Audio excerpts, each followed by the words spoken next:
listening to LOA Recon with the Good Vibe coach Jeanette Ma, where we dissect the ins and outs and the art and science of conscious creation, all intended to amp up your manifesting game.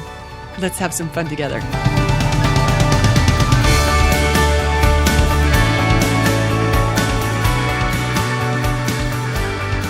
Sometimes when I'm feeling a little extra feisty, I think it would be smarter of me to go for a walk than to record a podcast episode. But I've got some thoughts I want to share today. In fact, I started sharing these thoughts on the blog the other day. I wrote a post called, How are your thoughts looking on you? Or something along those lines, which was basically just a reminder to conscious creators about what really matters when it comes to manifesting physical change in our body. And I kind of wanted to continue along those lines with a couple of thoughts today. I was thinking about how often even savvy creators, even people who are very familiar with law of attraction and listening to Abraham for years, will say something like, I shouldn't be eating this, when they're enjoying a cookie or having dessert with a friend. And it does, oh my gosh, that's exactly how it makes me feel. It makes me want to sigh. Look, I do it too. Sometimes, not all the time, sometimes though, because we're immersed in a society that is just inundating us with helpful, I'm putting helpful in air quotes, information about nutritional information and, what they'll tell us about how much we should be exercising and in what forms and what durations. Oh my gosh, like inundated. Maybe everyone doesn't have the same experience I do, but it seems like it's pretty hard to get away from. So you have to be really on your toes to remember what really matters. So what really matters is feeling fabulous. That's all that matters.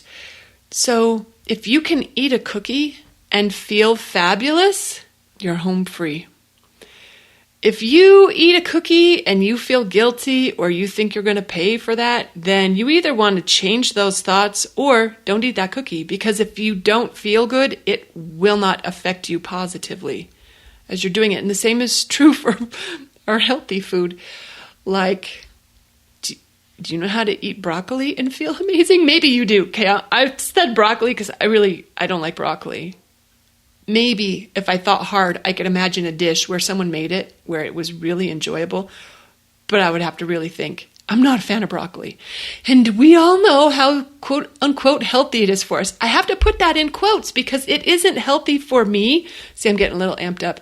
It's not healthy for me if I don't like it. If I can't feel fabulous eating the broccoli or whatever, or eating gluten-free or paleo, good Lord, I'm a vegetarian. Paleo! I'm trying not to shout, I'm sorry, to the sound editor who has to modulate volumes on these episodes. Oh my gosh.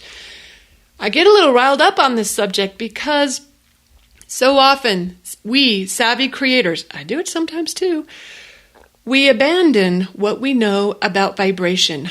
What we eat isn't what we should be paying attention to. How we feel is what we want to pay most attention to. That is what makes the difference. So if I can eat a cookie and feel fabulous, more power to me. And if I can't, then I'm better off either seriously change those thoughts and legit change the thoughts. Like if you don't really truly feel good about eating it, it's not going to have a happy ending. One cookie is hard to imagine. I'm talking about a habit. I'm thinking about this in terms of exercise too. Like if I go to the gym, you guys, I just got to pause and say what a hypothetical sentence that is. I've literally never been to a gym since I was like in, I don't know, is that elementary school or high school that they make you go to PE? I've never been to a gym. If I am stepping foot in a gym, I would just have to imagine something has gone very wrong in my life because I have no joy for that. I have absolute no joy for that. I won't elaborate because I know many of you do have joy for it. So those of you who love it, it is serving you well. And for those of us who don't, we shouldn't be doing anything that we can't feel fabulous about. Some people be like, you know what? It's like running. I don't feel fabulous when I make myself get out of bed at 5 a.m. and lace up my shoes in the rain and go running, but I feel fabulous after. You got to find out for your own self if it feels fabulous enough to be doing it. I think we each have a different threshold. I like Abraham's standard. I've heard them say this about what we're eating, that you want to make sure that you enjoy it before, during, and after. If you can feel good about it before, during, and after, then that food will absolutely serve your health and your thriving and your optimized physical condition. That means the feeling after part means no guilt. And the before part, that means like you're looking forward to it, like you're kind of excited about it. And the during part, who feels good about eating broccoli? Okay, no, some of you do. Some of you do. More power to you. Someone's got to eat that broccoli.